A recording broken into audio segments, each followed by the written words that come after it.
Good morning, students. Let us start chapter 2 from today. That is your writing and city life. Now, this chapter basically focuses on a specific term called civilization. इस chapter में आप पढ़ेंगे about some of the world's most ancient civilization and we'll try to understand कि कैसे when we talk about from the beginning of time that humans evolved and they started to live together. हमने कुछ pattern of eating, उनका shelter, we studied about their art, communication. So क्या time period में changes हुए? We do know that farming was basically the need of the time because they did not had more amount of food resources available. So जब मजबूरी में अब farming start हो ही गई तो कुछ मेजर चेंजेस आए. Like they started to practice the settled lifestyle and settled हो गए. फार्म सामने थे तो बेसिकली अब खेतों के लिए वहाँ पे वेट करना पड़ता था because now they can not just wander here and there although they are practicing shifting cultivation because वो बाई नेचर नोमैड्स हैं, घुमक्कड़ हैं. बट चीज़ें चेंज होने लगी टाइम के साथ एंड सेटल होना पड़ा उन्हें. एंड इसी की तरह सेटल होने के साथ उनकी लाइफस्टाइल चेंज होने लगी. They started to live together in small clusters and when they were living together so they develop certain custom, certain culture. जैसे आप अपनी क्लास में भी जब साथ में रहते हैं तो कुछ एक होता है, आपकी अपनी क्लास का एक अलग सा एक कल्चर डेवलप हो जाता है. जैसे कोई क्लास बहुत बदमाश होती है, कोई क्लास बहुत सिंसियर होती है. किसी क्लास में आप एंटर करिए तो बच्चे हमेशा पढ़ते हुए दिखते हैं, किसी क्लास में आप जाइए तो बच्चे हमेशा घूमते हुए दिखते हैं, राइट? तो एक अलग सा कल्चर आप डेवलप कर देते हैं बिकॉज आप एक दूसरे की कंपनी में रह के उसी तरह से बिहेव करने लगते हैं. सो वो आपकी एक अपना कल्चर हो जाता है. अब क्या होता है, your culture becomes your way of living. Like you also have a way of living. जैसे आप अपने घर में रहते हैं सो हर कोई अपने अपने घरों में एक ही तरीके से रहे, एक ही टाइम पे खाना खाए, एक ही टाइम पे सोया करे, एक ही टाइम पे पर्टिकुलर कोई फेस्टिवल सेलिब्रेट किया करे, एक ही जैसे फेस्टिवल सेलिब्रेट किया करे. ये कोई कंपल्शन नहीं है. So every particular individual when they live in cluster they have their certain way of living. Fine. When they practice a way of living for a very long period of time, which will bring a social and cultural development inside them, that this particular process, that means developing a way of living for a longer period of time that can yield into your social and cultural development in a specific manner, that term will be called as civilisation. तो simple language में अगर हम समझें तो हमारे जो रहने का तरीका होता है अगर एक बहुत लंबे समय तक वो वैसा ही बना हुआ है.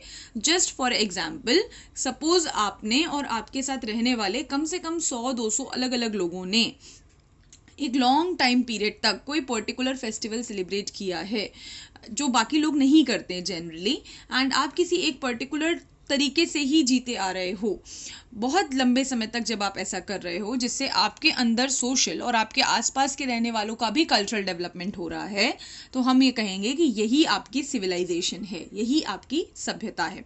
तो ऐसी बहुत सारी सिविलाइजेशंस वर्ल्ड में रही हैं जिसको हम एक तरह से कंपोजिशन में कहते हैं cradle of civilization.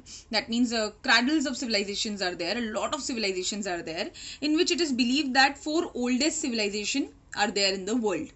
सबसे पुरानी सिविलाइजेशन है Mesopotamia civilisation. The name is Mesopotamia.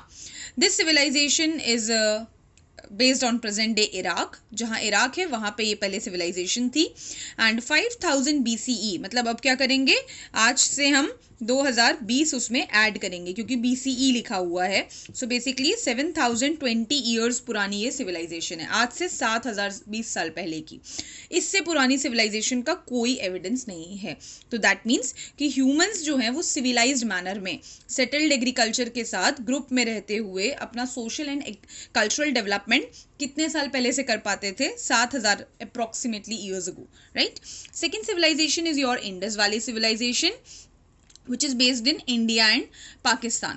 So India Pakistan का जो रीजन है, मतलब इसमें आपका पंजाब, राजस्थान, थोड़ा बहुत गुजरात, देन पाकिस्तान पूरा का पूरा, this entire area is your area of Indus Valley civilisation. ये आप क्लास 12th में पढ़ेंगे. Fine. And this is around 3000 BCE old. तो दैट मीन्स फिर से हम अप्रोक्सीमेटली 2000 ऐड करेंगे तो आज से 5000 साल पुरानी ये सिविलाइजेशन है. दैट मीन्स अगर हम इंडियन कंटेक्स्ट में समझें तो इंडिया के लोगों की जो पुरानी सिविलाइजेशन है वो 5000 साल पुरानी है, राइट? दैट मीन्स इंडिया जो कंट्री है उसके इनहैबिटेंट्स यहाँ पे 5000 साल पहले से रहते हैं. Right. Then next civilisation is your Nile river valley civilisation, जो प्रेजेंट डे इजिप्ट पे बेस्ड है.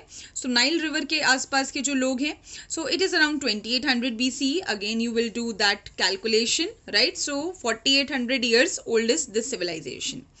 Fourth civilization is your Yellow River Valley civilization, which is based in China. So 2500 year पुरानी, मतलब ये जो चाइनीज की सिविलाइजेशन है वो कितनी पुरानी है, 4500 साल पुरानी है. इन तीनों सिविलाइजेशन को देखिए तो दे आर ऑलमोस्ट पैरेलल. एक टाइम पीरियड था कि ये सब एक साथ ही चल रही थी. फाइन. इसलिए इंडिया का कनेक्शन इजिप्ट, इंडिया का कनेक्शन चाइना, ऐसे भी बहुत सारे आर्कियोलॉजिकल एविडेंसेस मिलते हैं. So concentrating on what we have is Mesopotamia. Now can you trace out something common about all these civilizations? Okay, I guess few of you must have guessed it. The most common thing about all these civilizations is that they all are based near rivers. Mesopotamia is based near two rivers. One is the Tigris river, another one is the Euphrates river. Fine. So Tigris and Euphrates, two rivers flow in Iraq, and उन Iraq की दोनों नदियों के बीच का जो land है वो Mesopotamia का लैंड है. इंडस वैली में तो नाम से ही समझ में आ रहा है, सिंधु नदी इंडस रिवर के पास की रिवर है. ये रिवर अब पर्टिकुलरली पाकिस्तान में फ्लो करती है. नाइल रिवर आपको पता है क्यों फेमस है, it's the longest river. Then Yellow River. Fine. This is also the river. It's also called as the third longest river in the world. Fine. So Yellow, Nile, Indus, Tigris, Euphrates. These all civilizations gradually grew up near a common thing called river. That means in order for human to become civilized, what was very necessary? River. क्यों भाई, नदी के बिना हमारा काम नहीं चल रहा था? शायद नहीं चल रहा था. River is important because water resources are required. क्यों चाहिए वाटर रिसोर्सेज? फार्मिंग के लिए. Fine. So when farming is possible, then only it is actually possible for the human beings to cultivate and grow food resources. So water is the most required necessity. Beside that, for basic activities like cooking, washing, and in general, even for the animal husbandry, all these resources just make water as the most important aspect of the life. So animals भी जो है वो river के पास ही आसपास ज़्यादा रहते थे, jungles में भी. तो यही रीज़न था कि ह्यूमन को भी रिवर ही चाहिए. So human started to just take the best resources and they started to civilise near the areas of river.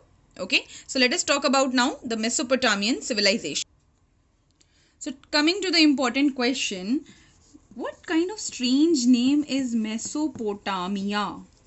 Doesn't it look like जैसे किसी राक्षस का नाम हो? So Mesopotamia is actually a combination of two words. One word is the Mesos, second one is the Potamos. Fine. So Mesos का मतलब होता है क्या? Middle. And Potamos means river. So which is basically in the middle of two rivers. You do know that the rivers अभी just हमने discuss किया था. One river is the Tigris river, second one is the Euphrates river. So इन दोनों के जो बीच की ज़मीन है उसको हम मेसोपोटामिया कहते हैं. So basically it's something like Mesos, Potamos, right? So Tigris, Euphrates, and इनके बीच का ये जो area है, this is what is Mesopotamia. So this civilization has flourished between the two rivers. So Mesopotamia का आइडियली मतलब है a land between two rivers. It's a Greek word. So mesos and potamos के combination को ही हम Mesopotamia कहते हैं, right.